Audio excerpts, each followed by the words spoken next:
Buonasera e ben ritrovati con l'informazione flash di New Sicilia, i principali titoli del pomeriggio. La Presidenza della Regione ha revocato l'incarico di Presidente dell'organismo indipendente di valutazione ad Antonio Maria Sciacchitano. Il commercialista palermitano è finito agli arresti domiciliari nella maxi inchiesta condotta dalla Procura di Palermo che ha svelato un sistema di corruzione nella sanità pubblica siciliana.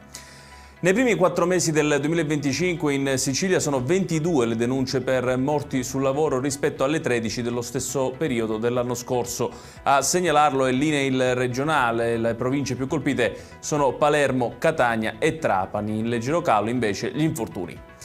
La Regione siciliana finanzia 91 nuovi contratti di specializzazione per i giovani medici, un'iniziativa che punta a trattenere i professionisti e colmare la carenza di sanitari negli ospedali dell'isola. Le borse di studio saranno già attive dal prossimo anno accademico e si sommeranno a quelle già previste dallo Stato.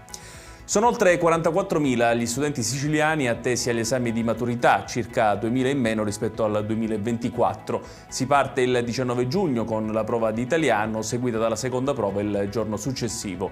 Tra i licei è anche quest'anno lo scientifico che conta il maggior numero di maturandi.